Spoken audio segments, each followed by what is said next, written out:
कौन? अरे हम है सुरेश, खोलो तो।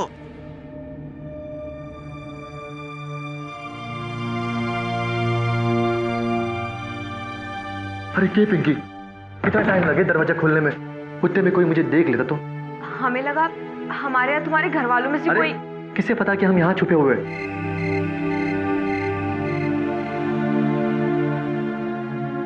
माफ कीजिएगा मिसेस सुरेश प्रकाश, स्वागरात के दिन आपको समोसे की दावत से ही काम चलाना पड़ेगा जी। लेकिन शादी का तोहफा किसी शहंशाह से कम ना है जी। टडन। कितना प्यारा है जी। तुम जैसा है। और देख लेना, असली दावत भी जरूर होगी, और वो भी हम दोनों के अम्मा बाबूजी के आशीर्वाद के साथ। हमें पूरा यकीन है अम्मा बाबूजी को जरूर मना लेंगी। हाँ, लेकिन गांव वाले और पंचों को कौन मनवाएगा? वो लोग वैसे भी हमारे इस शादी के खिलाफ थे, और ऊपर से आते वक्त वो तुम्हारे बाबूजी का दोस्त है ना, उसका बेटा कपिल, उसने देख लिया यहाँ आते वक्त। क्या? कपिल? फिर तो बाबूजी को जरूर बता देगा। हमें यहाँ से फौरन निकलना होगा, अब हम यहाँ नहीं रुक सकते। लेकिन तुम बाबूजी का गुस्सा नहीं जानते हो सुरेश। उन्होंने मुझसे पहले ही कहा था कि अगर ये शादी हो गई तो हम दोनों का सर काट के खेत में गाड़ देंगे। हमें यहाँ से निकलना होगा। तो कहाँ जाए? देवकी के मामा का घर है रोहतक में। उसने मुझसे कहा था अगर कोई भी प्रॉब्लम हो जाए तो वहीं चले जाना। 10:40 की बस मिल जाएगी हमें स्टैंड से। चलो चलो।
हाँ साहब जी, ये दोनों हमारे ही गांव के छोरा छोरी हैं, सूरज प्रकाश और पिंकी प्रकाश। वही पंचायत वाला मामला निपटा दिया दिख है। अरे जितो होना ही था, बुलाओ तो इनको परिवारों को। ठीक है साहब जी।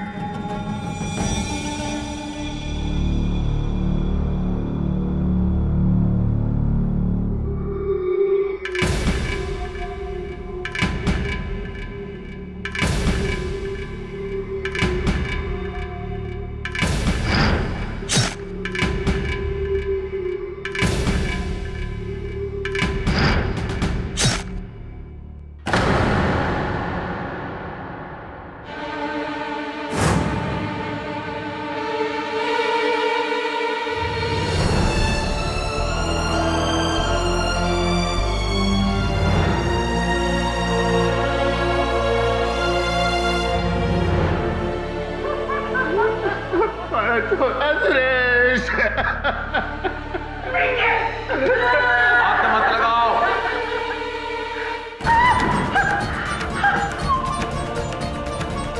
हमारे बच्चे।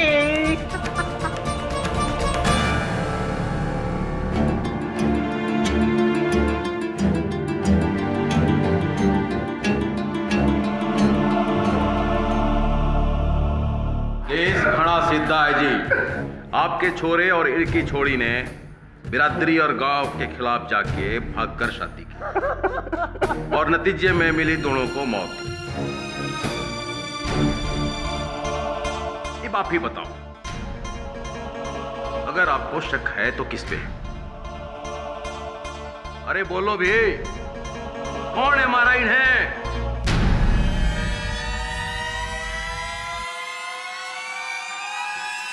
मन ने मारा है।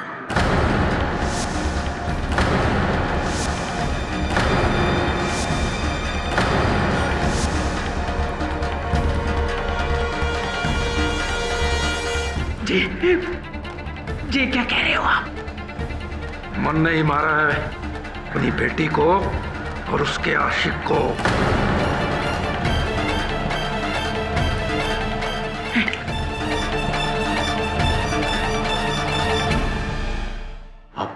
आप तो बाप हो उसकी। बाप बेटी का रिश्ता तो 30 साल का था, लेकिन 50 सालों से रिश्ता है हमारी जात बिरादरी से। तो बोलो बोलो, कौन सा गहरा रिश्ता हुआ? औलाद से बढ़कर है जात बिरादरी। जो मन ने करना था वो मन ने कर दिया। आप अपना करो।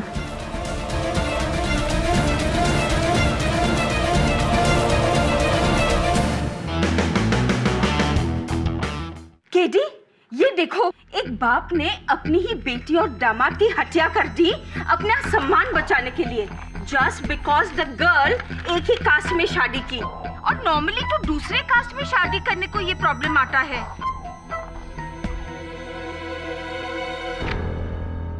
I don't believe this. Mrs Bilimoria, ये जाति भेद की समस्या नहीं है। हिंदू धर्म में ऐसी मान्यता है कि एक ही गोत्र के लोग भाई बहन होते हैं, उन दोनों के बीच विवाह नहीं हो सकता। धर्म का आदर अपनी जगह है, मैं समझता हूं, लेकिन गौरव रक्षा के लिए किसी की हत्या करना ये अधर्म है, कानूनी अपराध है। ये क्यों नहीं समझते ये लोग?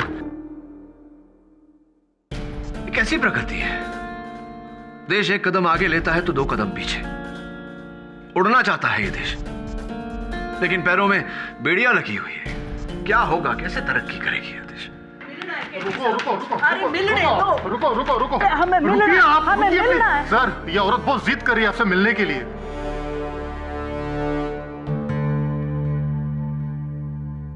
तुम जाओ, मैं देखता हूं। ठीक है सर। आइए आइए, क्या बात है? आप सरकार केडी पाठक हो ना, जो बेगुनाहों को बचा लेता है? जी, मैं केडी पाठक हूं। आप कौन? जी, हमारा नाम लाजवंती प्रकाश है। वो कालकोरा हरियाणा से आए हैं अपने पति चांद प्रकाश का केस लेकर। लेकिन लाजवंती जी, आपके पति ने तो पूरे होशो हवास में अपना अपराध स्वीकार किया है। और क्या करते, मजबूरी जो ठहरी।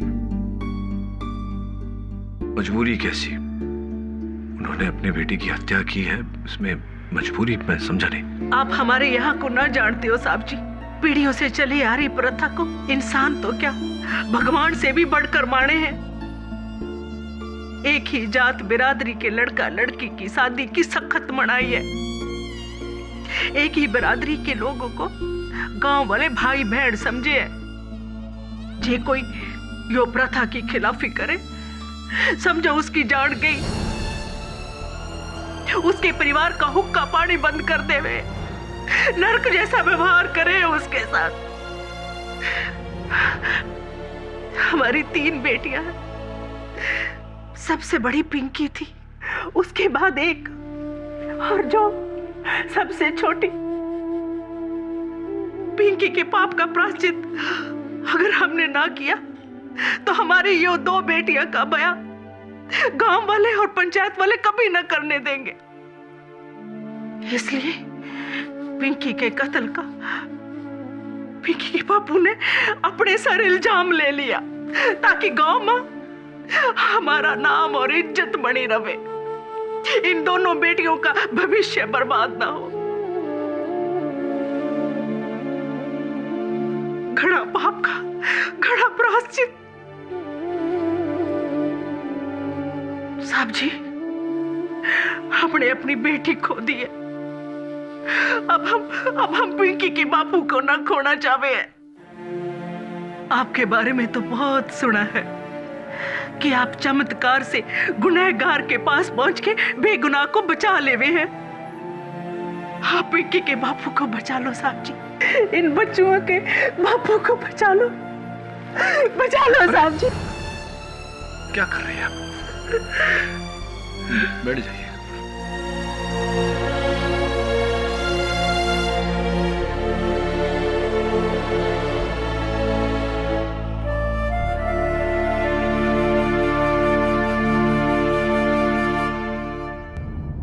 साहब, हम यहाँ हरियाणा आ तो गए हैं, लेकिन आपका इस केस को लेने का डिसीजन राइट है ना?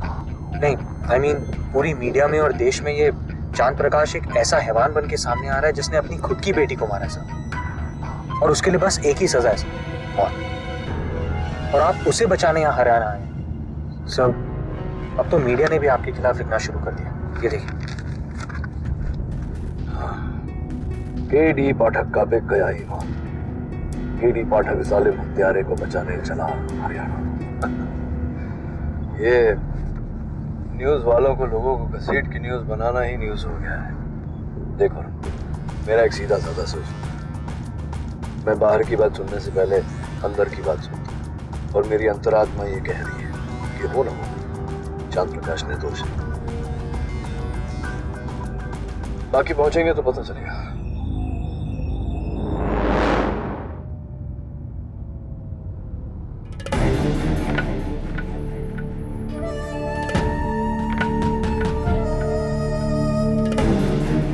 नमस्कार चांद प्रकाश जी, मेरा नाम केडी पाठक है, मुंबई से आया हूं, आपका वकील। इसका मतलब सच निकला जो लोग कह रहे थे कि तू हमसे बिना बताए, बिना पूछे शहर चली गई वकील लेने।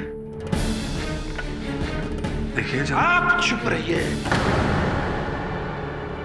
मैं अपनी पत्नी से बात कर रहा हूं। तू अनपढ़ तो थी, लेकिन इतनी बेअकल होगी मने पता ना था। तूने इतना भी ना सोचा कि मने भरोसा है अपनी पंचायत पर, सिर्फ अपनी पंचायत पर, गैरों पे नहीं। अरे ये क्या जाने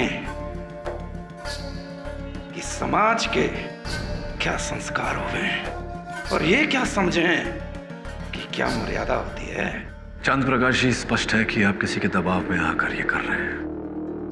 मैं सिर्फ इतना कहना चाहता हूं कि आपको ऐसा करने की कोई आवश्यकता नहीं है। जो सच है उसे मैं अवश्य बाहर लाऊंगा। वही तो वकील साहब, यही तो मैं कह रहा हूं, सच तो सामने आके रहेगा। चाहिए 100 झूठ भर दे आपके कान में, और चाहे आप 100 दलीलें रख ले हमारे वास्ते, लेकिन आपकी 100 दलीलें, 100 झूठ औंधे मुंह गिर जाएंगी, क्योंकि बड़े से बड़ा सच तो यो ही है कि मन ने मारा है, मन ने मारा है अपनी बेटी ने, चांद प्रकाश ने मारा है अपनी बेटी ने।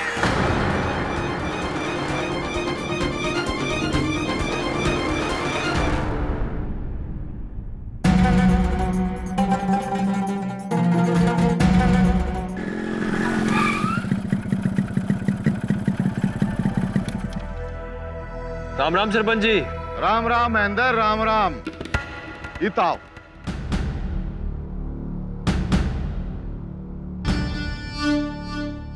जी सरपंच।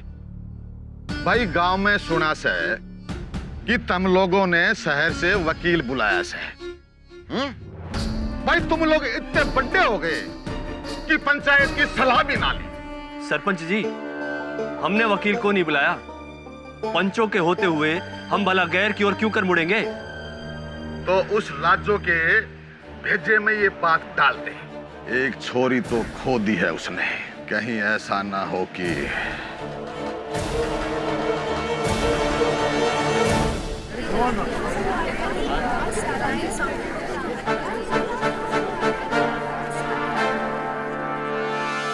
साहब, केडी साहब, भरत सिंह भारद्वाज, पब्लिक प्रोसिक्यूटर। कभी सोचा ना था कि आप और हम एक ही अदालत में इतनी जल्दी केस लड़ेंगे। आपसे मिलकर प्रसन्नता हुई। प्रसन्नता तो हमारे को भी बहुत हुई आपसे मिलकर केडी साहब, लेकिन एक बात तो बताइए, आपका केस वेस तैयार है कि ना? हाँ, जितना है उतना है, बाकी अदालत में देखेंगे। चलो। अरे रुकिए तो, रुकिए तो। लागे से आपको समझ में ना आया हमारे ने आपको रोका क्यों? बताते हैं। जो भी आपको बोलना है ना, अभी यहीं बोल लो, वन शॉट में, क्योंकि अंदर तो आपको कुछ भी बोलने का मौका मिलेगा नहीं, चांस ही ना मिले। केस कब शुरू होगा, कब खत्म होगा, आपको पता भी ना चलेगा। इसलिए अंदर की जो भड़ास है या जितनी भी वकालत शकालत झाड़नी है, यहीं झाड़ लो केडी साहब। Excuse me, I have a case to fight.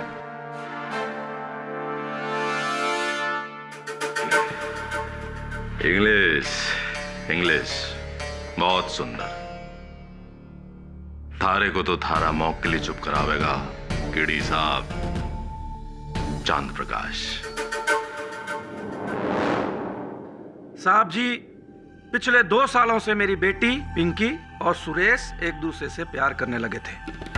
हम दोनों परिवारों ने उन्हें बहुत समझाया, जहां तक कि मैंने पहली बार पिंकी पर हाथ भी उठाया और जे कहा कि ये बदमाशियां छोड़ दे। कहा है कि बेटी एक ही गोत्र में ना प्यार हो सके है और ना शादी। हमारे समाज का मानना है कि एक ही गोत्र के लोग भाई बहन हो गए, तो भाई बहन के बीच में दूसरा रिश्ता कैसे हो सके? क्या हो सके? नहीं हो सके। पर उन दोनों ने हमारी बात नहीं समझी। इनके चलते भरी पंचायत में मारा सर शर्म से झुक गया 3 बार। फिर क्या था? मारा माथा ठनका, सनक गया मारा माथा। ये दिन दिखाने के लिए पैदा किया था, तो तेरा टेटू ही दबा देना चाहिए था जन्म लेने से पहले। सुना नहीं पंचों ने क्या कहा? हुक्का पानी बंद करा देंगे मारा जे सुरेश के साथ कभी दोबारा दिखी तो फिर हम भाग के शादी कर लेंगे। तो करके देख, करके बता। कसम पैदा करने वाले की, तू जहां भी होगी ढूंढ निकालूंगा और कुल्हाड़ी से तेरा सर काट के खेत में गाड़ दूंगा।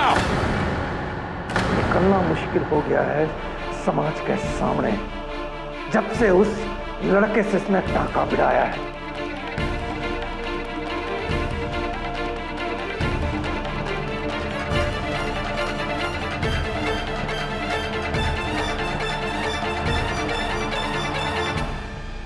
देख बेटिया,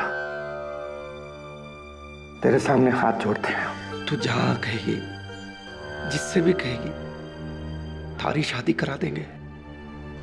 पर तुझे उस सुरेश को बुलाना होगा उसको। हमारे हाथ जोड़ने को उसने हमारी कमजोरी समझ लिया। फिर क्या था? अगले दिन वो घर से भाग गई, उस लौंडे के साथ घर से भाग गई। हमारी संस्कार, हमारी मर्यादा, हमारी इज्जत को धूल में रौंदते हुए।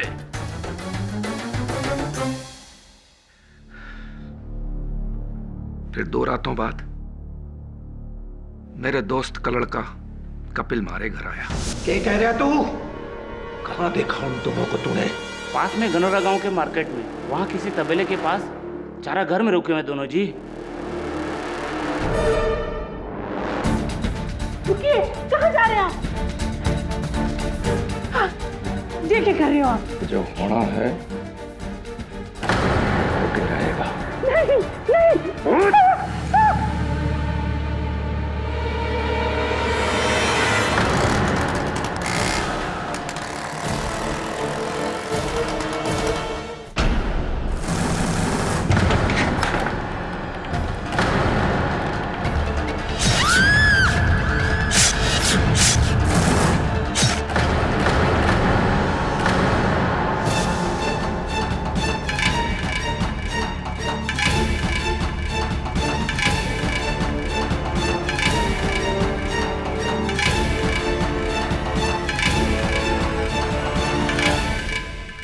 फिर मैंने उन दोनों लाशों को बोरे में भरकर फेंक दिया और कुल्हाड़ी ने नदी में फेंक दिया और घर आ गया।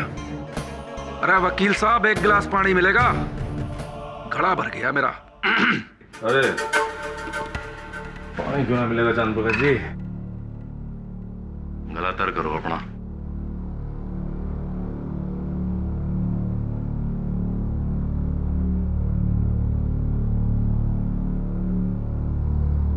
तो चांद प्रकाश जी, सुरेश तो गैर था, चलो उसका समझ में आवे आपने जो किया। पर पिंकी, पिंकी तो आपकी अपनी बेटी थी। उसको काटते वक्त, चीरते वक्त आपके हाथ ना कांपे?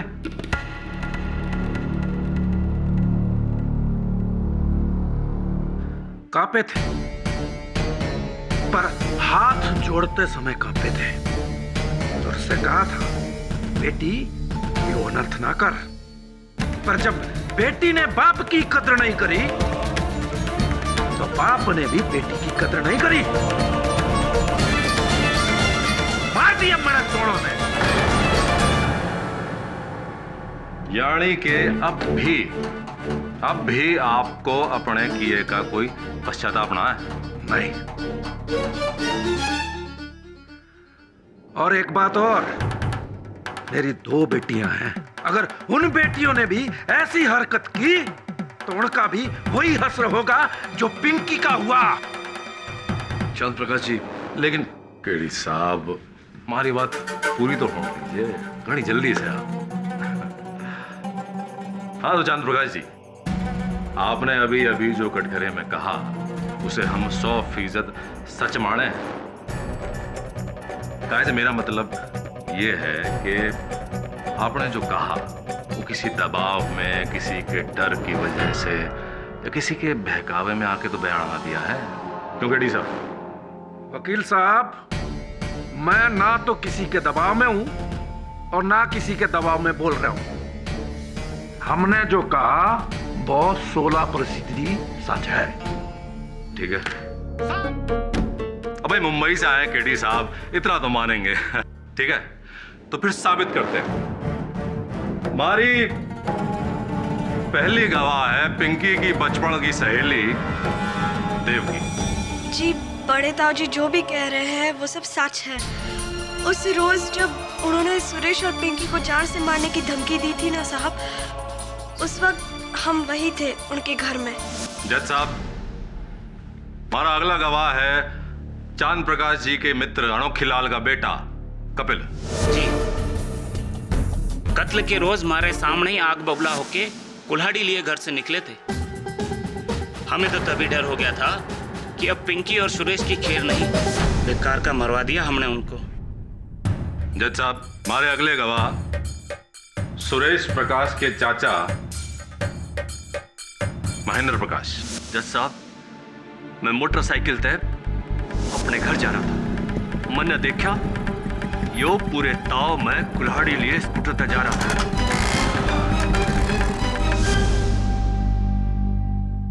गांव के सरपंच लक्ष्मण लाल जी। माई बाप प्रणाम। हमने भी यही देखा था। यो सैने चांद प्रकाश है, बड़े ही क्रोध में नोरा गांव की तरफ जा रहा था। बापू जी, चांद प्रकाश कुल्हाड़ी लेके किधर कौन चल दिया? सोनू बेटा, जा देख किस जा रहा था वो। ठीक से। अंकल जी, हमने बड़ी देर पीछा किया और गाड़ोला के एक तबेले में रुकते देखा, और जब हम वहां पहुंचे तो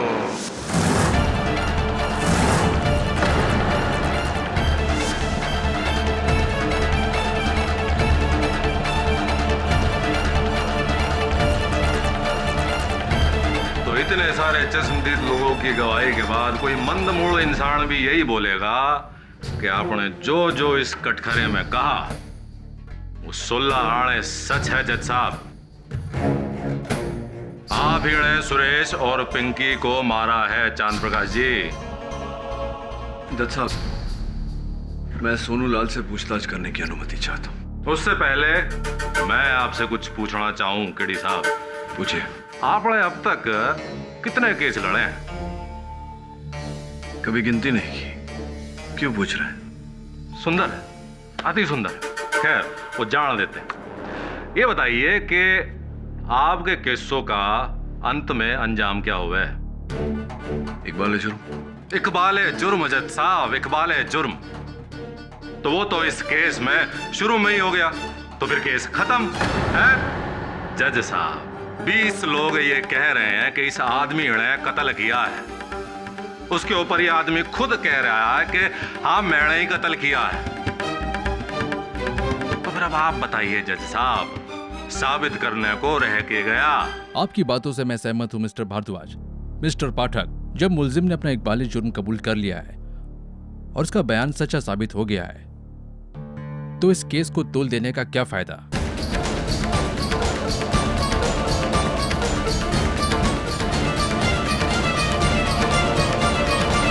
मेरे ख्याल से इस केस को यहीं खत्म कर देना चाहिए। जज साहब,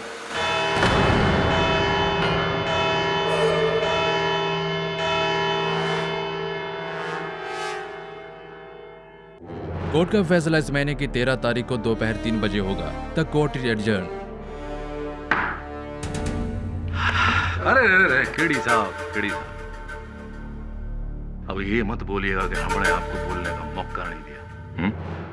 दिया था, कोर्ट के बाहर। याद है क्या कहा था हमने? केस कब शुरू होगा कब खत्म होगा आपको पता भी ना चलेगा। क्या हुआ है वो जान देते हैं, ना पता हो तो हम बता देते हैं। केस इज ओवर केडी साहब। बहुत ही हैप्पी और सुंदर जर्नी बैक टू मुंबई। सुंदर है।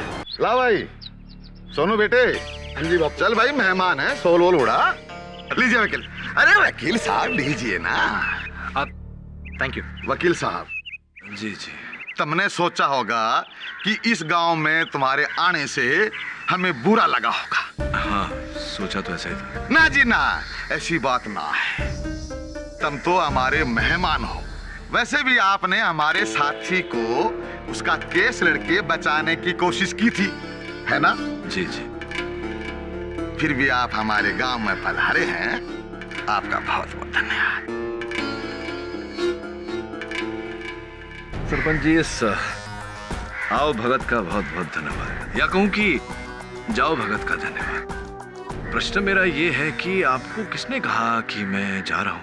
भाई वकील साहब, आपका इब इतने के काम, मुकदमा खत्म। वैसे भी 2 दिन बाद में फैसला आवेगा। अब ते के कराइते हैं? वैसे जो भी लिखा पढ़त होएगी ना, वो हम आपको मुंबई में पहुंचा देंगे, है ना? अब जाइए जाइए। सरपंच जी, चला जाता मैं, किंतु एक समस्या है। समस्या ये है कि मुझे अब भी ऐसा लगता है कि चांद प्रकाश जी निर्दोष है। उनकी बेटी और दामाद की हत्या किसी और ने की है। अब देखिए, ये समस्या है तो इसका समाधान तो करना पड़ेगा। जैसे ही समाधान हो जाएगा मैं चला जाऊंगा। पाठक जी, मेजबान के कहने से पहले ही अगर मेहमान चलो जावे तो उसको कहते हैं मेहमान, और कहने के बावजूद भी ना जावे उसको कहते हैं शैतान। हाँ, मैं समझ गया, पूरी तरह से समझ गया। आप लोगों के साथ इतना समय गुजारा है तो इतनी समझ तो आ ही जाएगी। वो लाजवंती जी तिजा कर रही थी, जिद कर रही थी कि होटल में मत रहो, आकर के हमारे घर में रहो कुछ दिन हमारे साथ। तो मैंने सोचा क्यों नहीं, कुछ दिन और आप लोगों के साथ रह लेंगे तो थोड़ी सीख और मिल जाएगी। फूल माला आप कृपया कर रखिए अपने पास, जब लौटेंगे तब दे देना, पैसे भी बच जाएंगे। नमस्कार।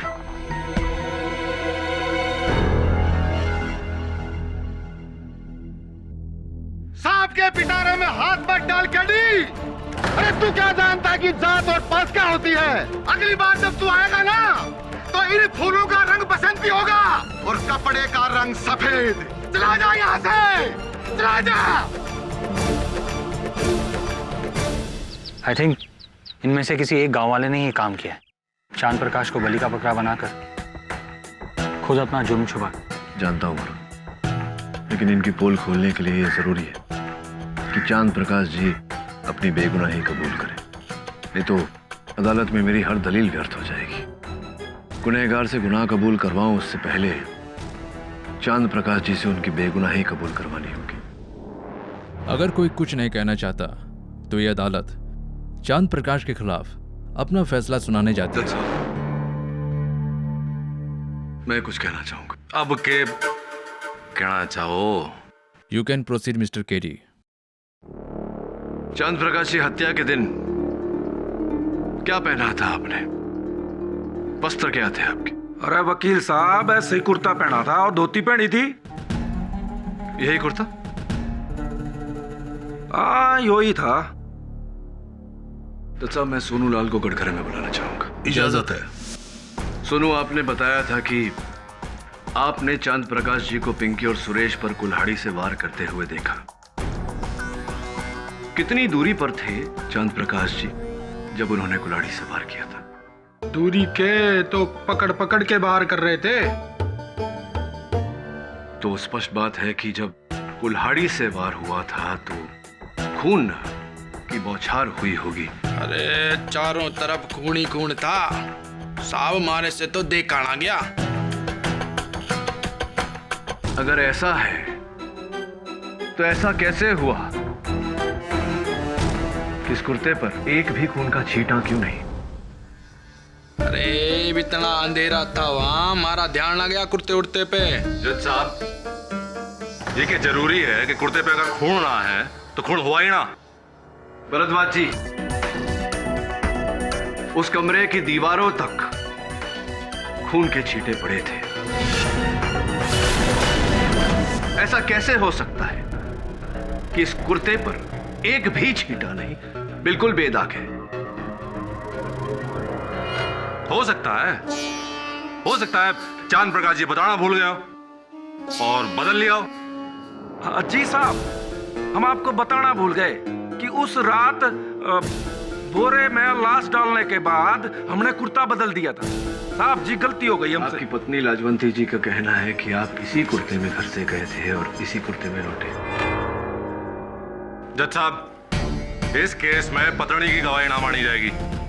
काहे से उसका मतलब साफ है, किसी भी तरह पति को बचाना।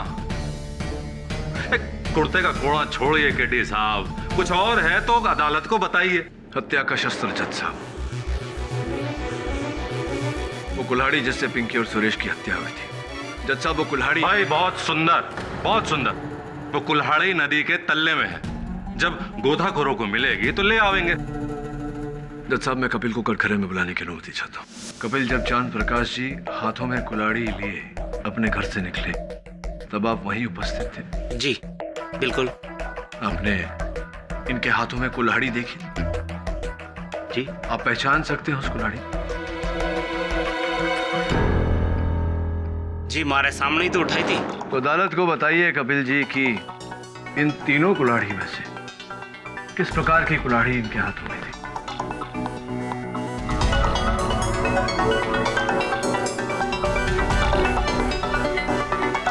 जी, वो बीच वाली। बीच वाली? ऐसी? जी। जज साहब, मैं कपिल के कथन से सहमत हूं, क्योंकि चांद प्रकाश जी के घर वालों का कहना है कि इनके पास जो कुल्हाड़ी थी बिल्कुल ऐसी ही थी। भाई बहुत सुंदर पाठक जी, आपके कुल्हाड़ी की कंपनी वालों से भी पता लगवाओगे?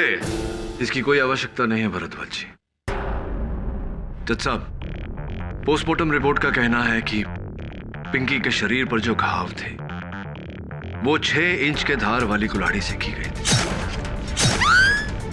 और ये कुल्हाड़ी, योर ऑनर, जिस तरह की कुल्हाड़ी चांद प्रकाश जी के घर में थी वो 4 इंच के धार वाली है। और 4 इंच के धार वाली कुल्हाड़ी से 6 इंच का घाव नहीं हो सकता जज साहब।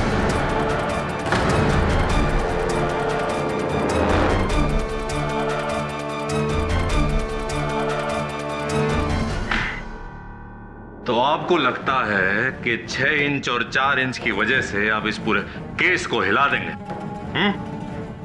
भाई बहुत सुंदर है जज साहब। किडी साहब, 1 मिनट, कुल्हाड़ी थोड़ी। हाँ, गुजर साहब, ये 4 इंच की धार वाली कुल्हाड़ी और ये किया मैंने वार।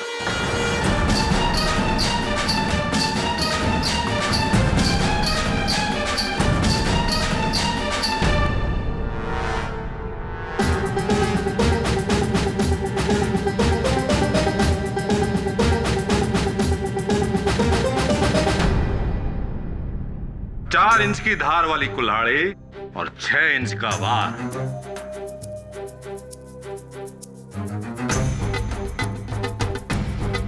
कड़ी साहब,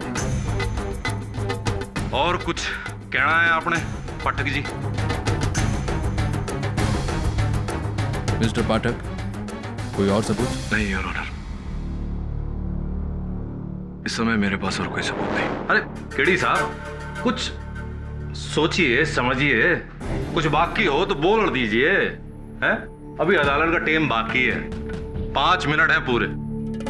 सोचिए, आप इतने अनुभवी लॉयर, कुछ और नहीं सूझ रहा तो कोई किस्सा कहानी सुना दीजिए।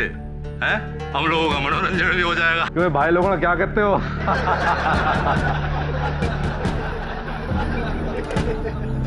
केडी साहब, वरना लोग कहेंगे कालकोरा वालों ने केडी साहब को बंबई से इतनी दूर बुलाया और बोलने का मौका तक ना दिया।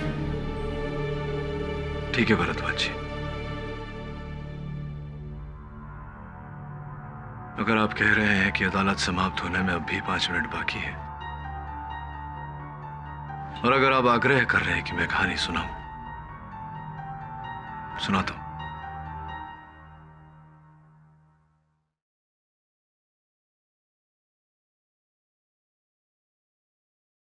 ये कहानी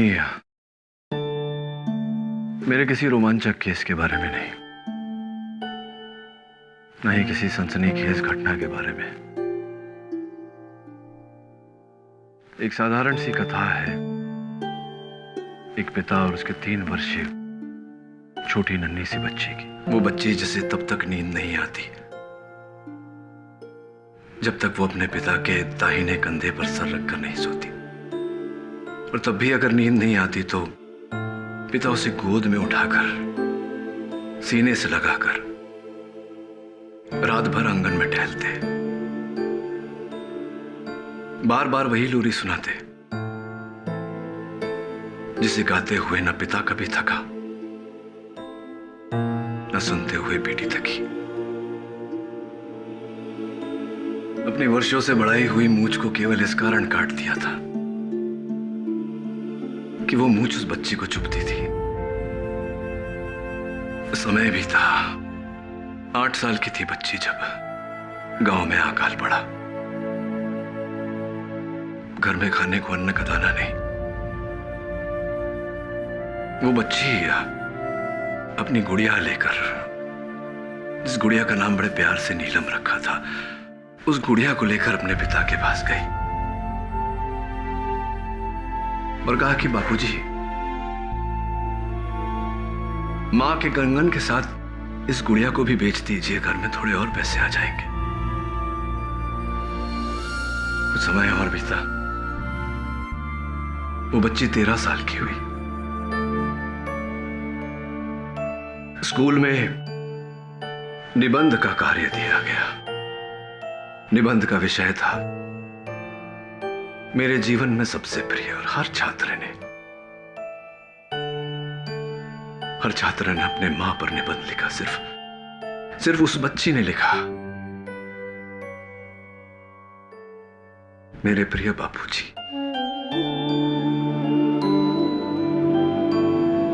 17 साल की थी वो बच्ची जब पड़ोस के मुंडेर से गिर गई और माथा फट गया। बच्ची को अपने कांधों पर उठाकर भरी धूप में दौड़ते हुए कोसों दूर अस्पताल में लेकर गए उसके पिता। डॉक्टर से बोले कि मेरे शरीर के लहू की आखिरी बूंद निकाल लो, लेकिन मेरी बच्ची को बचा लो, मेरी लाडो को बचा लो। उस बच्ची के लिए उसका संसार उसके पिता थे, और पिता कभी कभी उस बच्ची के माथे पर शिकन नहीं देख सकते थे, कभी उसकी आंखों में आंसू नहीं देख सकते थे, कभी उसके शरीर पर छोटी सी खरोंच नहीं देख सकते थे।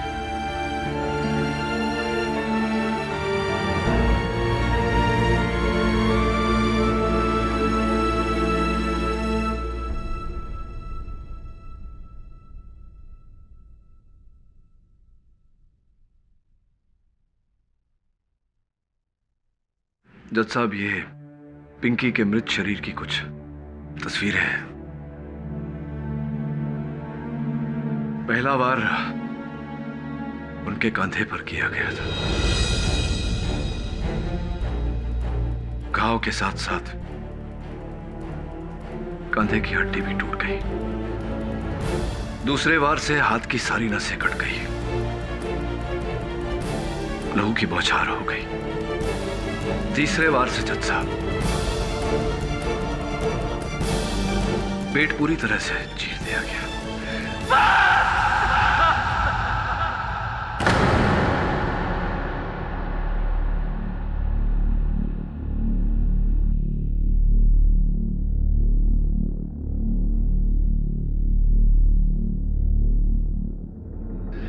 मेरी लाडो,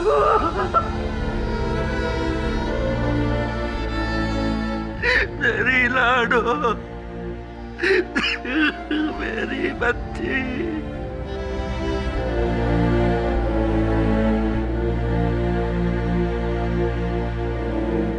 चंद प्रकाश जी, मैं ये मानने को कतई तैयार नहीं कि आप जाने अनजाने में अपनी बेटी को नुकसान पहुंचा सकते। नहीं मान सकता मैं।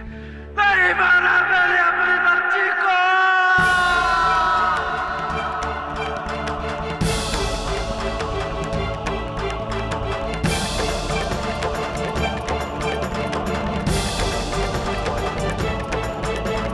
नहीं मारा मैंने अपनी बच्ची को।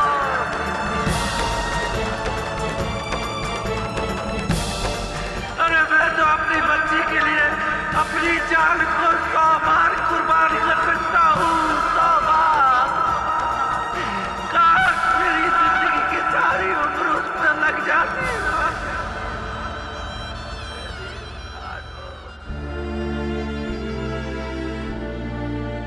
लाडो, मेरी बच्ची लाडो।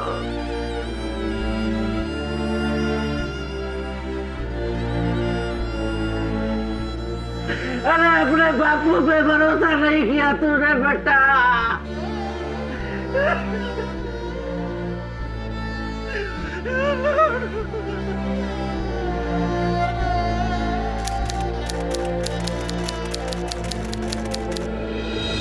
हमने मारा है अपनी बेटी ने। आपके केसों का अंत में अंजाम क्या हुआ है? इकबाल शुरू तो वो तो इस केस में शुरू में ही हो गया। गुनहगार से गुनाह कबूल करवाऊं उससे पहले चांद प्रकाश जी से उनकी बेगुनाही कबूल करवानी होगी। पहला वार उनके कंधे पर किया गया था। दूसरे वार से हाथ की सारी नसें कट गई। तीसरे वार से जज साहब नहीं मारा मैंने अपनी बच्ची को।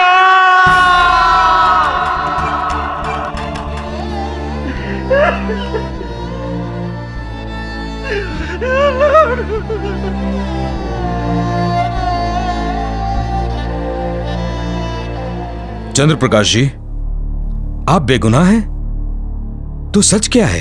ये सच है कि उस दिन मैं कुल्हाड़ी लेकर घर से निकला था अपनी बेटी को धमकाने के लिए कि अगर वो मेरे साथ नहीं लौटी तो मैं सुरेश को वहीं मार दूंगा। लेकिन रास्ते में एक मंदिर पड़ा, दुर्गा माता का मंदिर। ये वही मंदिर था जहां 21 साल पहले मैंने गिड़गिड़ा के मिन्नतें मांगी, तब जाकर मेरे घर पर औलाद हुई। मेरी पहली बेटी पिंकी। मैं सोच में पड़ गया कि जिस खुशी को पाने के लिए मैंने सालों झोली फैलाई, उसे इतनी आसानी से लौटा दूंगा? नहीं, भगवान मुझे कभी माफ नहीं करेगा, कभी माफ नहीं करेगा। इसी उधेड़पुर में मैं मंदिर की सीढ़ियों पे बैठ गया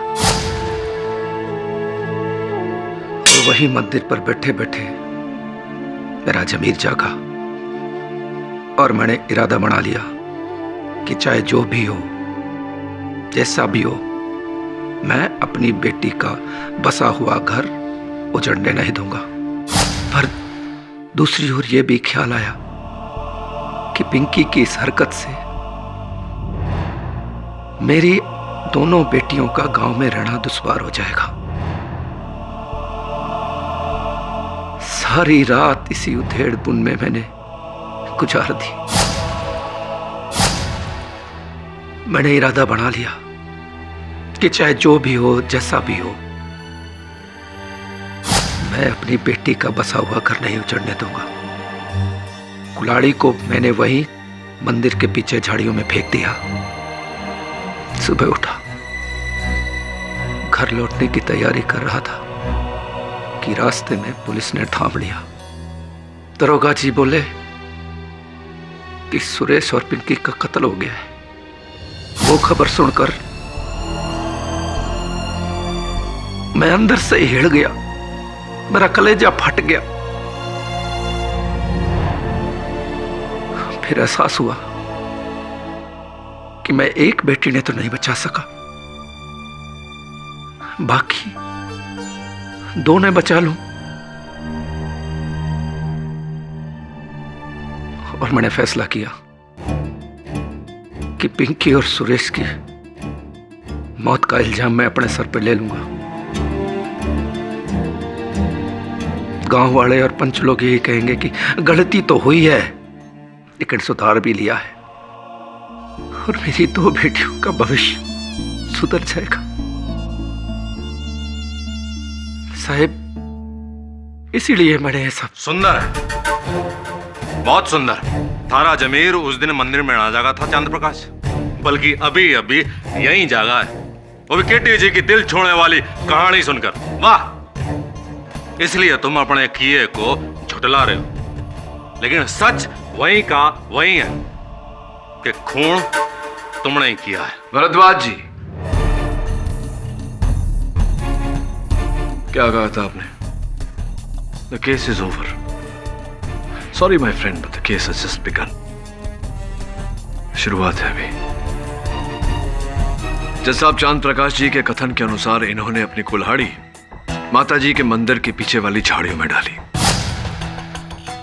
अब कानूनन हमारा फर्ज बनता है कि उन झाड़ियों की तुरंत तलाशी ली जाए, और अगर इनकी कुल्हाड़ी वहां मिल जाती है तब तो इनका सच प्रमाणित हो जाता है। तलाशी तो होगी, लेकिन केडी, तुम ये भूल रहे हो कि इस केस में चंद्र प्रकाश का कोई अपना इकलौता बयान तो है नहीं, क्योंकि उसके खिलाफ और भी कई बयान हैं। और योर ऑनर, सबसे अहम है सरपंच के बेटे सोनू का बयान, जिसने खुद अपनी आंखों से देखा है कि चांद प्रकाश ने हत्या की है। खेड़ी साहब,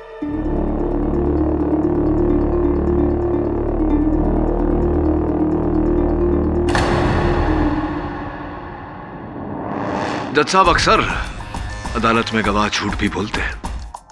क्यों न एक बार फिर सोनू जी को कटघरे में बुलाकर उनसे पूछा जाए कि अब कहना के साहब, जे चांद प्रकाश ही पलट के झूठ बोल रहा है। मैंने अपनी आंखों से घाणोरा के तबेले में इनको पिंकी और सुरेश ने मारते देखा, और दर्शक की तरह वहां खड़े रहे। उन्हें रोकने का प्रयास नहीं किया, पिंकी सुरेश को बचाने का प्रयास नहीं किया, बस खड़े खड़े देखते रहे। मैं कोई फिल्म का एक्शन हीरो ना हूं जो बीच में कूद पड़ता, और जो बीच में कूद पड़ता तो यहाँ पिंकी सुरेश के साथ मारी मौत का भी केस लड़ा जा रहा होता। राक्षस से भी भयानक था ये उस टाइम। आप डर के भाग गए, चलो कोई बात नहीं। सोनू जी, अपने पिता के आदेश पर आप चांद प्रकाश जी का पीछा करते हुए रात में अपनी मोटरसाइकिल पर कालकोरा से घनौरा गए थे? गया था जी। तो इतना समय आपको लगा वहां पहुंचने में? अरे जो लगते हैं 10-15 मिनट सीधे सीधे। सीधे सीधे 10-15 मिनट। अभी अभी प्राप्त जानकारी के अनुसार सोनू जी, सीधा सीधा रास्ता कालकोरा से गनौरा जाता है। उस पर एक पुल है जिस पर मरम्मत का काम चल रहा है। मेरी जानकारी ये कहती है कि हत्या की रात उस पुल पर काम चल रहा था, जिसके कारण से वो पुल बंद था। अब एक ही रास्ता बचता है गनौरा पहुंचने का, मेन हाईवे, द्रुत गति मार्ग, जहां से अगर जाए तो कम से कम आधा घंटा 40 मिनट लगता है। आप 15 मिनट में कैसे पहुंच गए? अरे वो इसका अर्थ ये हुआ सोनू जी कि आप भी चांद प्रकाश जी की तरह उस रात घनौरा गए नहीं। जब आपने चांद प्रकाश जी को वहां देवी के मंदिर में देखा, आप वहीं से कालकोरा लौट गए। क्या मैं सही कह रहा हूं या मैं सही कह रहा हूं?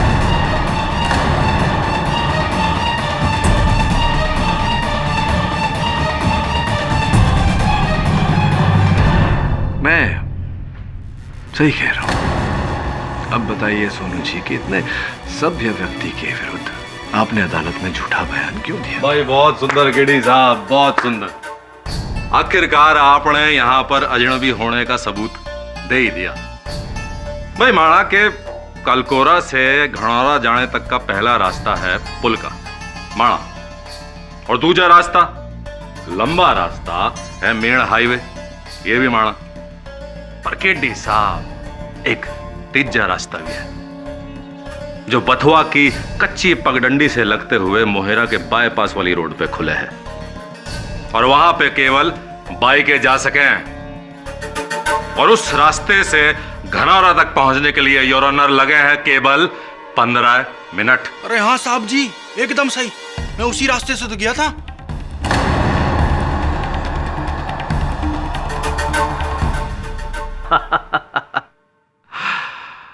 हर खबर किसी नक्शे में नहीं मिलती केडी साहब। कुछ बातों के लिए यहां सालों साल रहना पड़ता है, समझे?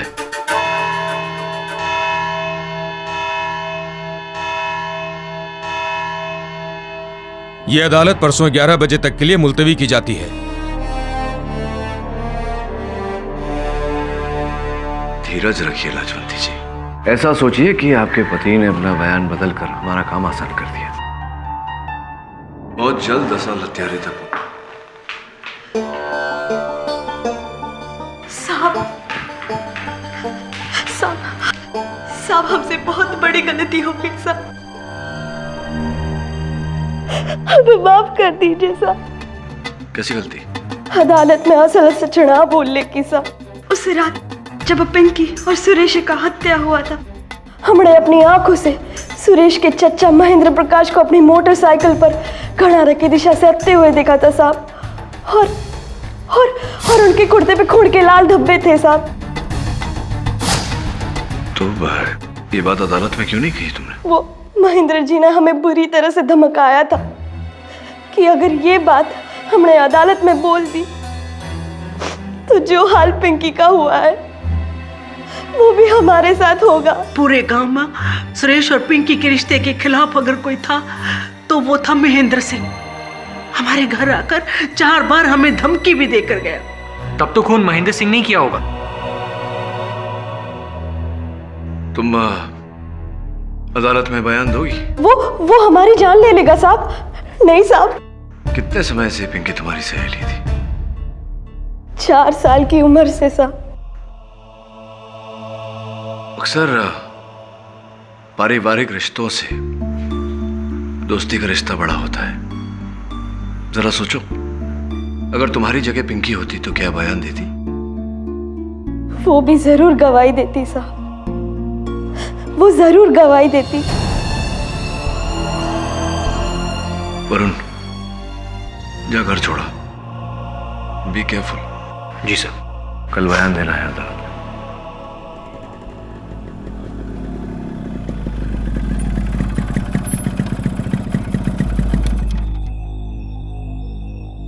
अरे छोरे, थारी फटफटी खराब होगी के?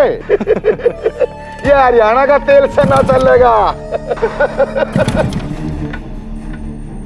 भी तो बाइक की बिगड़ी है बिट्टा। जे हम बिगड़ गए ना तो तेरी और तेरे उस केडी की बिगड़ी कोई ना बना सकेगा। समझा दीजो अपने उस वकील ने।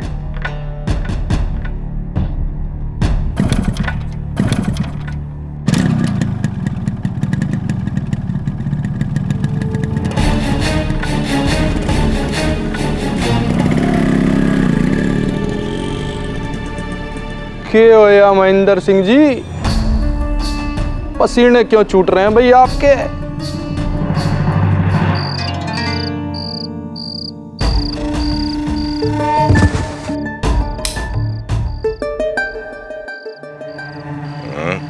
दरवाजे पर कोई है जी, देखिए ना।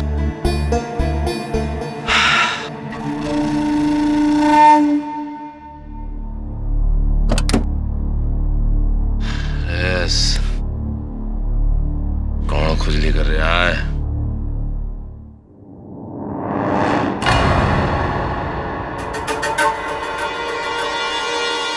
ओके, आपको पूरा विश्वास है कि जो छींटे आपने महेंद्र सिंह जी की कमीज पर देखे थे वो खून के छींटे थे? जी, मैंने देखा था।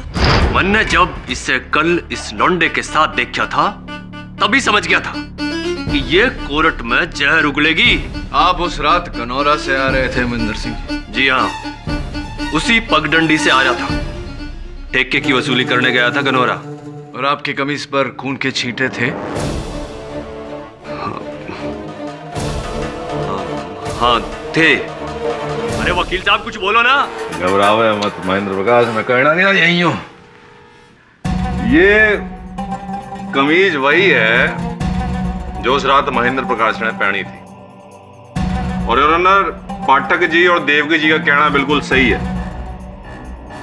ये कमीज खून से सनी हुई है, लेकिन ये खून के निशान सुरेश और पिंकी से तो दूर किसी इंसान के भी ना है योर ऑनर। सर जी, वकील साहब एकदम ठीक कह रहे हैं। वो हमारी बाइक के आगे एक खरगोश कट गया था और उसी के खून के छिट्टे हमारी कमीज पे आ गए थे। मोटरसाइकिल के पहिए के नीचे खरगोश आ गया और खून के छींटे इतने ऊपर तक आ गए। अब जनाब केडी जी कुछ भी सोचे हैं, लेकिन सच्चाई तो यू ही है। और इन कुर्ते पे लगे खून के दागों को साबित करेगी ये फोरेंसिक रिपोर्ट योर ऑनर। ये खून खरगोश का ही है। बनी रैबिट।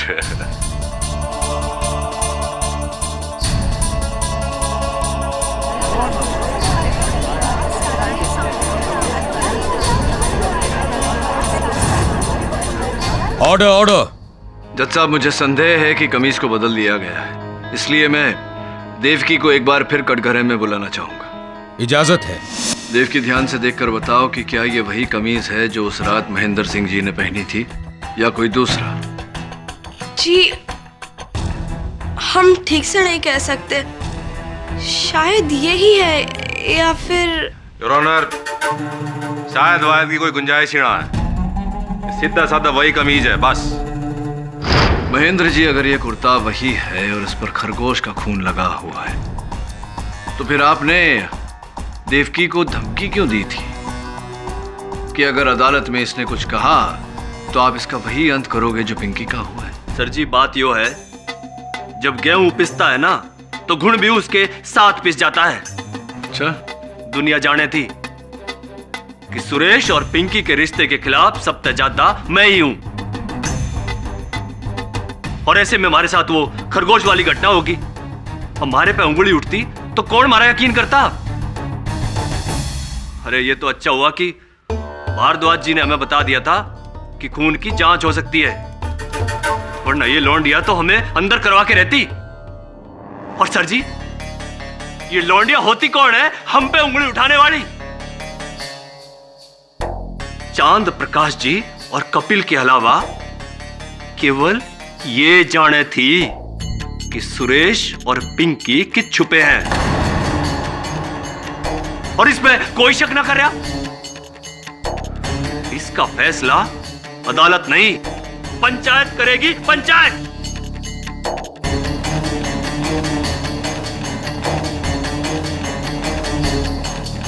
शांत हो जाइए मिस्टर महेंद्र सिंह। मिस्टर पाठक, आपको इनसे कुछ पूछना है? इनसे तो कुछ नहीं पूछना है, लेकिन हाँ, पुलिस से अवश्य पूछना चाहूंगा कि मंदिर के पीछे झाड़ियों में उन्हें वो कुल्हाड़ी मिली या नहीं। ना जी, पूरी झाड़ियों का चप्पा चप्पा छाण मारा हमने, कुल्हाड़ी तो दूर एक कैंची भी बरामद ना हुई। सरकार, पुलिस को लागे है कि ये आदमी मनगढ़ंत कहानियां बना करके हम सबको बना रहा है। इसी ने उसे नदी में फेंका है मर्डर वर्डर करके। बहुत सुंदर इंस्पेक्टर साहब, लेकिन योर ऑनर, वो कुल्हाड़ी ना तो झाड़ियों में है और ना ही किसी नदी में। कुल्हाड़ी है हमारे पास।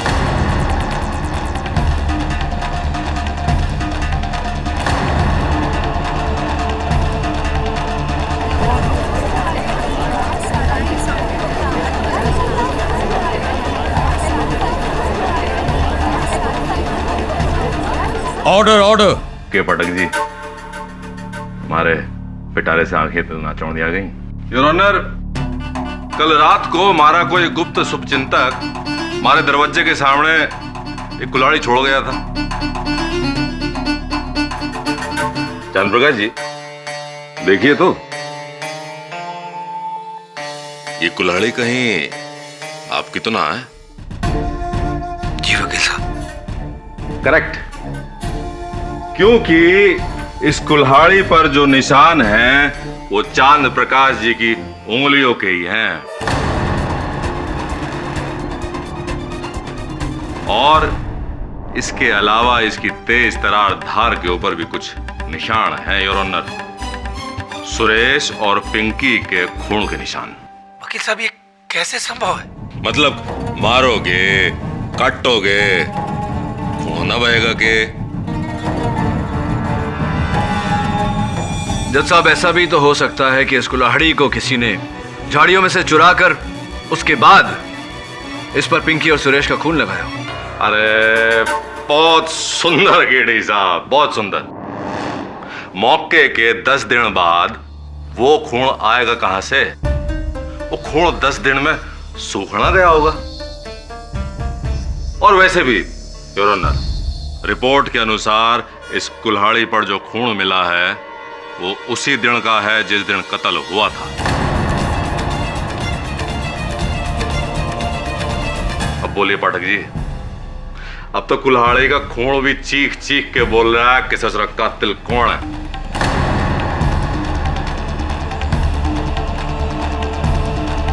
तो ये कहना चाह रहा है कि सब मिले हुए? जी, सोनू, महेंद्र प्रकाश, सरपंच, इन सबकी मिलीभगत लगती है। और अब चांद प्रकाश की कुल्हाड़ी प्रोसिक्यूटर भरद्वाज को देकर यह पक्का कर रहे हैं कि उनका इस केस में कोई हाथ नहीं। प्रश्न ये उठता है कि चांद प्रकाश उनका नाम क्यों नहीं ले रहा? अपनी बेटियों के लिए? जी सर, दैट्स द रीजन। अगर ऐसा है तो एक बात तो स्पष्ट है कि जो कुल्हाड़ी अदालत में बतौर सबूत पेश की गई है, उस कुल्हाड़ी से हत्या नहीं हुई। हत्या किसी और कुल्हाड़ी से हुई है। और जब तक वो कुल्हाड़ी नहीं मिल जाती, सच सामने नहीं आ सकता। भाई, मारे को एक बात समझ में ना आ रही कि भारद्वाज के घर के बाहर, वो भी आधी रात को, वो कुल्हाड़ी रखी तो रखी किसने? तो मन्ने के पता, मन्ने तो सोची इस सोनू ने राखी होगी उड़ा कुल्हाड़ी। बड़े इसमें ना घसीटो महेंद्र जी, मने कुछ ना पता। अरे ऐसे क्या घूर रहे हो? लग रहा है जैसे मैंने ही खुद मारा है दोनों को। अरे तुम लोग आपस में क्यों झगड़ रहे हो? हैं? जो भी हुआ अच्छा हुआ। कानून को चांद प्रकाश की खूनी कुल्हाड़ी दे दी, वरना इल्जाम हम पंचों पे आता कि भाई जात बिरादरी के चक्कर में हमने उस छोरा छोरी को मार डाला।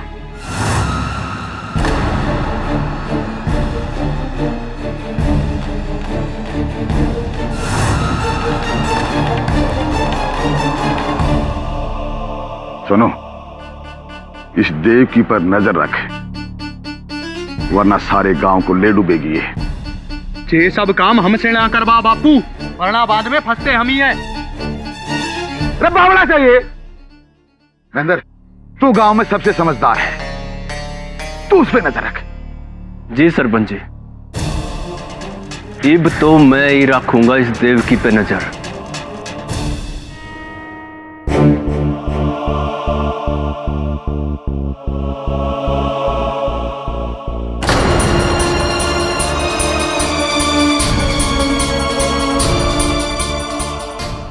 जेके अनर्थ हो रहा है हमारे साथ सरकार। बड़े बड़ा अपना बेटा खोया और इब अपना छोटा भाई महेंद्र। पता नहीं कौन दुश्मनी निभा रहा है हमारे साथ सरकार। महेंद्र प्रकाश की मौत कैसे हुई? आत्महत्या योर ऑनर, आत्महत्या। महेंद्र प्रकाश ने पुल से कूद के अपनी जान दे दी। जज साहब ये आत्महत्या नहीं हत्या है। बहुत सुंदर है तो। आप वहाँ पे थे जो आपने देखा अपनी आंखों से कि दुर्भाग्यवश नहीं था, होता तो महेंद्र प्रताप को बचा लेता। आप वहां होते तो क्या देखते? अरे देखता कि ससुरा कैसे कूदता और क्या देखता उसमें। और पुल से कूदने के लिए पुल के मुंडेर पर या दीवार पर खड़े होना या हाथ लगाना आवश्यक है। अरे बिल्कुल जरूरी है। किंतु योर ऑनर उस पुल के मुंडेर पर न महेंद्र प्रताप के पांव के निशान मिले न हाथों के। इसका सीधा साधा अर्थ है जज साहब, किसी ने महेंद्र प्रताप के शरीर को वहां से उछाल कर नीचे गिराया है।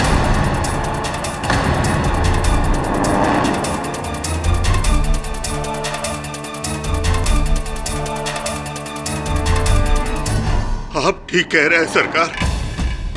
मारे को भी लगता है कि किसी ने हमारे भाई महेंद्र को मारा है, क्योंकि परसों रात जब वो अपने घर लौटा तो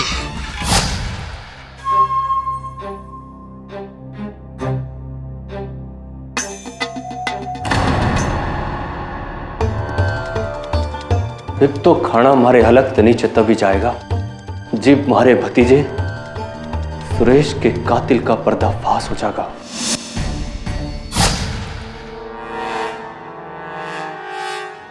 सुरेश का कातिल?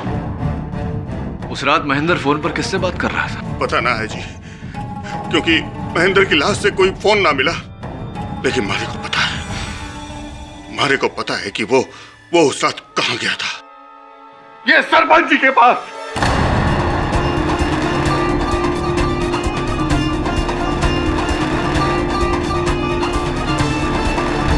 क्योंकि साहब जी उस रात उसके जाने के बाद सरपंच जी के आदमी का फोन आया था उसके पास।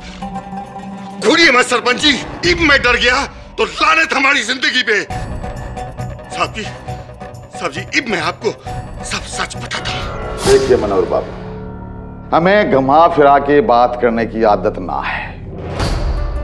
कट टू कट मुद्दे की बात पर आता हूं। मेरा बेटा से ने सोनू पिंकी से घना लाड करे से उसके साथ शादी रचाना चावस है। मैंने मना कर दिया कि भाई ऐसा ना हो उसके, लेकिन क्या करूं, बाप हूं ना। बेटे की जिद के आगे हार गया और मैंने वचन दे दिया, बेटा तेरी शादी पिंकी के साथ ही होगी। आपका जो छोरा है सुरेश आजकल पिंकी के साथ घनी घुटरे घूं कर रहा है। उसे समझा देना कि पिंकी के साथ अपनी लव स्टोरी को इतने ही खत्म कर दे, नहीं तो हम उसे खत्म कर देंगे। सरपंच लक्ष्मण लाल ने ही मारा है मेरे बेटे और मेरे भाई महेंद्र प्रताप को। माई बाप, ये अपने छोरे और छोटे भाई की मौत की वजह से बावड़ा हो गया है, तभी तो अनाप शनाप बोल रहा है। भला मैं अपने बेटे सोनू की शादी पिंकी से कैसे करवा देता? सरपंच जी, जब आपको इन दोनों की शादी नहीं करवानी थी तो फिर आपने पंडित जी से सोनू और पिंकी की कुंडली क्यों मिलवाई थी?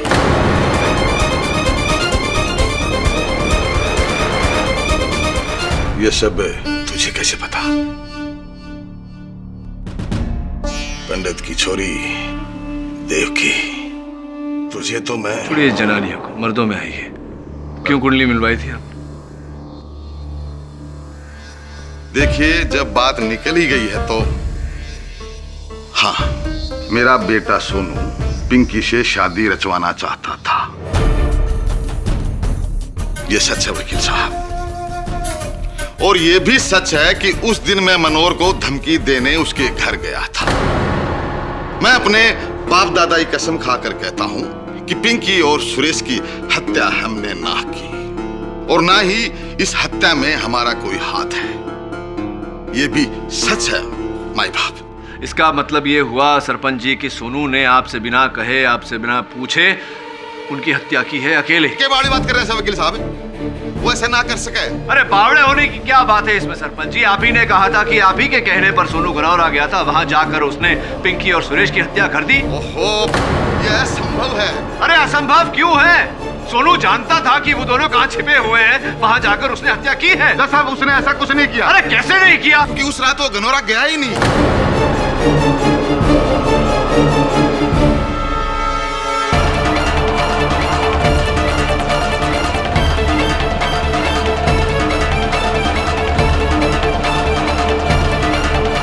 अगर वो घनौरा गया नहीं था तो फिर उसने चांद प्रकाश जी को पिंकी और सुरेश की हत्या करते हुए कैसे देखा सरपंच जी?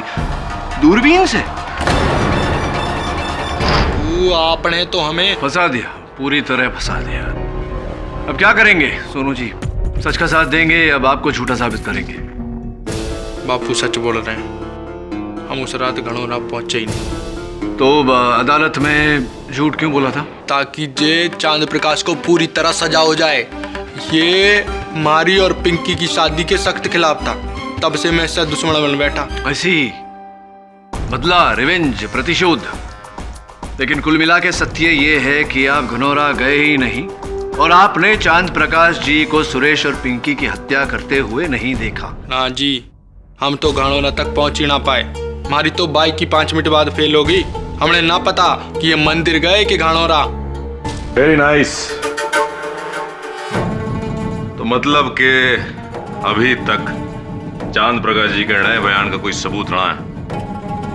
ये तो घनी बुरी खबर है केडी भाई, क्योंकि भले ही सोनू लाल की गवाही झूठी हो, लेकिन कुल्हाड़ी पे लगा खून चीख चीख के कह रहा है योर ऑनर कि उस रात चांद प्रकाश जी मंदिर में ना बल्कि घनौरा के उस कमरे में थे जहां उन्होंने बेदर्दी से, बेरहमी से अपनी बेटी और दामाद का कत्ल कर दिया। नहीं नहीं नहीं नहीं वकील साहब,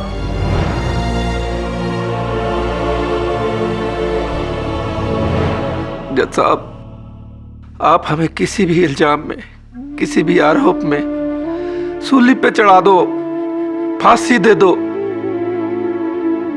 लेकिन बेटी के कत्ल के लिए नहीं, वरना फांसी हमें नहीं, बाप बेटी के रिश्ते को लग जाएगी, बाप बेटी के रिश्ते को लग जाएगी।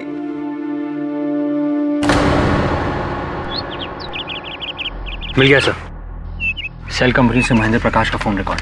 मुझे लगता है मरने से पहले महेंद्र प्रकाश इसी नंबर पे बात कर रहा था। लगा जरा।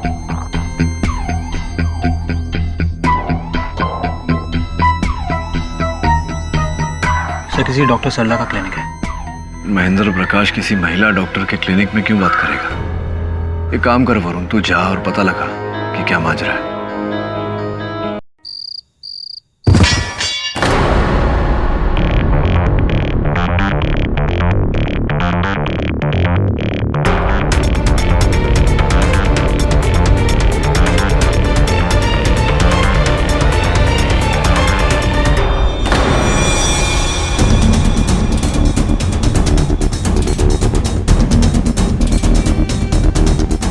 भाई वकील बाबू, हमने सुना है कि कल रात को किसी ने आपको एक कुल्हाड़ी भेजी, क्या ये सच है? जी ठीक सुना है। पंचायत चाहती है कि उस कुल्हाड़ी को तुम यहाँ मेरे सामने पेश करो। क्षमा चाहता हूँ सरपंच जी, संभव नहीं।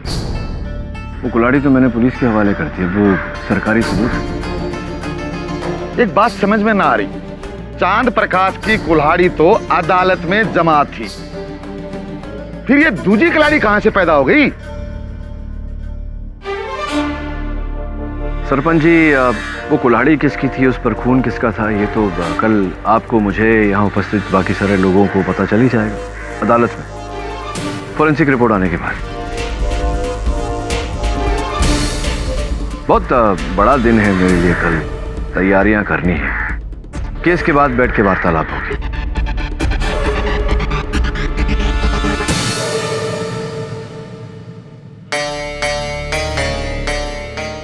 मतलब हमारी तरह ये कुल्हाड़ी आपको भी भेजी गई? जी जी, मुझे भी भेजी गई थी।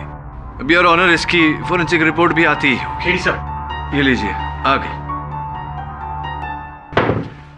ये लीजिए योर ऑनर।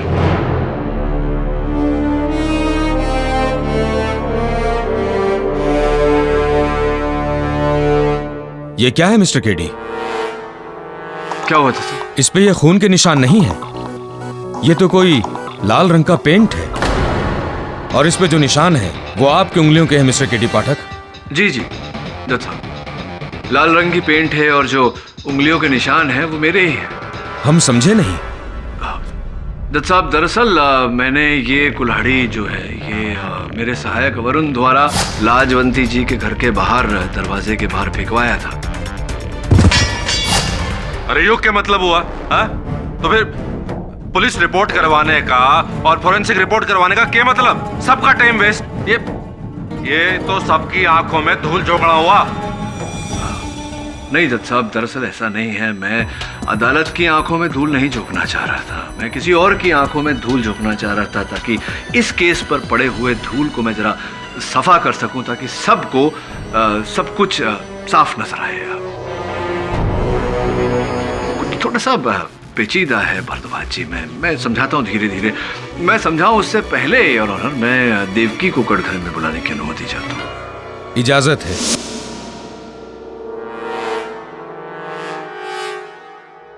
हाँ तो जज साहब, हुआ ये कि मनोहर जी ने कहा था कि महेंद्र जी की मृत्यु की रात महेंद्र जी ने किसी को फोन किया था।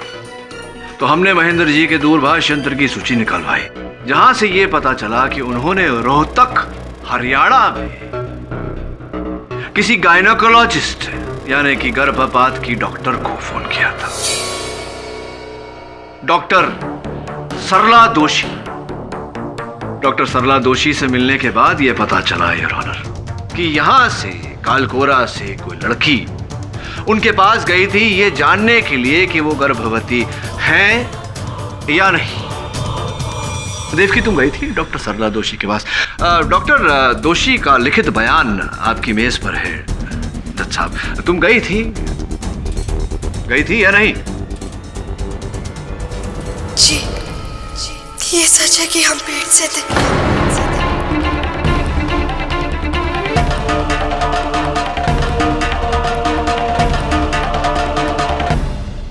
महेंद्र जी ये जान चुके थे कि तुम गर्भवती हो, इसीलिए उन्होंने डॉक्टर सरला दोषी को फोन किया था। क्या ये सही है? जी। और तुम्हारे पेट में जो बच्चा पल रहा था उसके पिता सुरेश थे, क्या ये भी सही है? जी, ये भी सच है।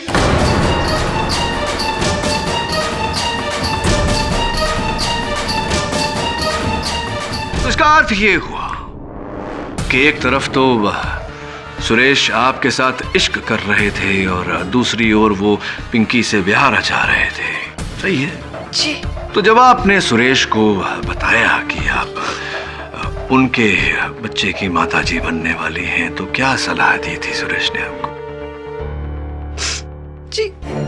जी, उसने अपनी जिम्मेदारी साफ निभाने से इनकार कर दी थी साहब, और कहा था कि मैं उसे भूल जाऊं,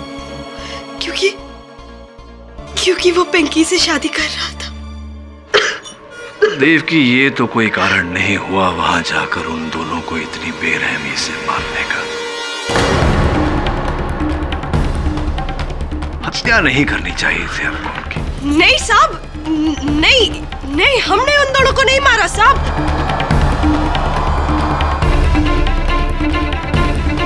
आपने सुरेश को नहीं मारा? नहीं साहब, इस पूरे केस में हम आपके सहयोगी रहे हैं। हाँ, भले ही सुरेश ने हमें धोखा दिया, पर हमने सुरेश को नहीं मारा साहब। और पिंकी तो हमारी सहेली थी साहब। हमने उसको हम उसको क्यों मारेंगे साहब?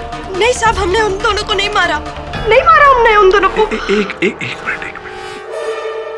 ये कालकोरा में एक पुराना विद्यालय है, उसके पीछे एक बड़ा सा पेड़ है? उस पेड़ के पीछे एक बड़ा सा पत्थर है? उस पत्थर के नीचे एक गड्ढा है जिसमें कुछ गड़ा हुआ है। क्या गड़ा हुआ है उस गड्ढे में? मुझे क्या पता, हम नहीं जानते इन सब के बारे में, हमें कुछ नहीं पता। अरे आपको नहीं पता, ऐसे कैसे? मन्ने कैसे पता होगा? अरे आपको पता होना चाहिए, क्योंकि कल रात को आप उसी गड्ढे में कुछ ढूंढ रही थी। क्या ढूंढ रही थी?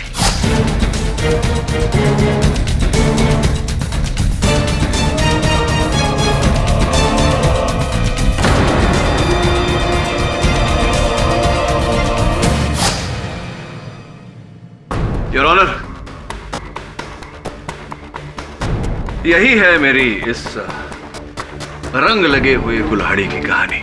जब मुझे देवकी और सुरेश के संबंध का पता चला और इनकी गर्भावस्था के बारे में पता चला तो मुझे पूरा विश्वास हो गया कि इन्होंने बदला लेने के लिए, प्रतिशोध लेने के लिए सुरेश और पिंकी की हत्या की।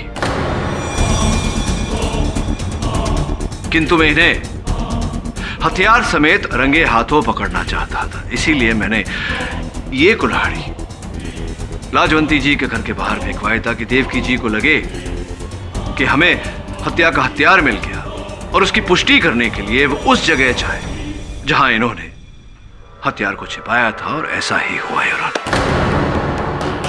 ये छोटा सा खेल मुझे खेलना पड़ा जज साहब, मैं अदालत से क्षमा चाहता हूं। लेकिन अब कत्ल का असल हथियार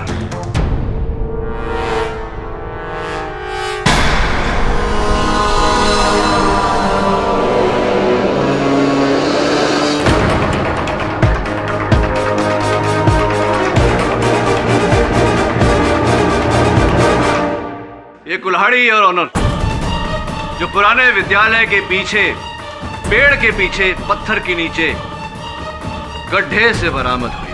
मुझे पूरा विश्वास है कि फोरेंसिक जांच भी यही कहेगी कि इस पर जो खून लगा हुआ है वो पिंकी और सुरेश का है, और इस पर देवकी की उंगलियों के निशान है। देवकी, सारे रास्ते बंद हो चुके हैं। इस कुल्हाड़ी की फोरेंसिक्स रिपोर्ट से यह स्पष्ट हो जाएगा कि यह हत्या आप ही ने की है। या तो हम फोरेंसिक्स रिपोर्ट का इंतजार कर सकते हैं या आप इकबाल जुर्म कर सकती हैं, जैसे आपकी मर्जी। बहुत पुरानी कहावत है कि बुरी खबर सुनने और सुनाने में ज्यादा देर नहीं करनी चाहिए। क्या करना चाहेंगी देवकी जी?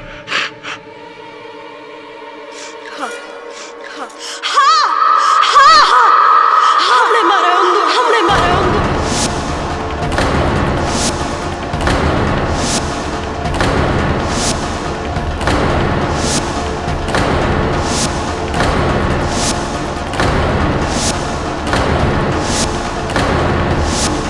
हमने मारा है उन दोनों को।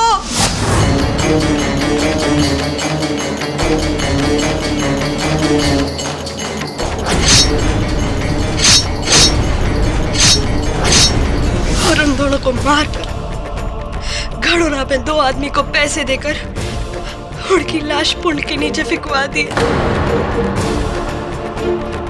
4 सालों से चाहती थी मैं सुरेश को, 4 साल। और उसने चुना भी तो किसे? उस पिंकी को, जिसने शादी के सारे कामकाज खुद हमसे ही करवाए, ये जाने बिना कि सुरेश उसका नहीं, सुरेश मेरा है, सुरेश मेरा था। और क्या सजा देती उन दोनों को मैं? मार डालो दोनों को मैंने। मेरी इतनी बड़ी बेइज्जती कैसे सहन कर सकती थी मैं? लेकिन चांद प्रकाश के खून से सनी वो कुल्हाड़ी पुलिस के आने से पहले मैंने ही वो कुल्हाड़ी मंदिर के झाड़ियों के पीछे से चुरा, और मेरे कंगनों में सुरेश और पिंकी का सूखा हुआ खून लगा हुआ था। उसी खून को मैंने किसी भी तरह उस कुल्हाड़ी में लगा दिया और उस कुल्हाड़ी को बोरी में डालकर आपके घर के सामने रख दी।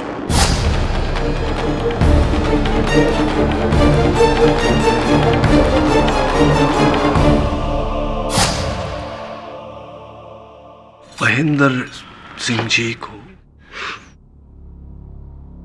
उस रात महेंद्र प्रकाश मुझसे पुल पे मिलने आया था, ये बताने कि वो मेरे और सुरेश के बारे में सब कुछ जान चुका है।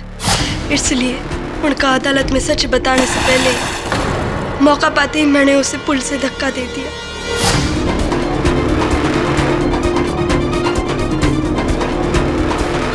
उसे भी मैंने मार डाला सुरेश के लिए। ताऊजी जैसा बाप सिर्फ अपनी बेटी की लंबी उम्र की कामना कर सकता है, उसे मार नहीं सकता। ताऊजी निर्दोष है साहब। देवकी जी, ऐसा कहा जाता है कि इश्क और जंग में सब जायज है, किंतु हत्या नहीं।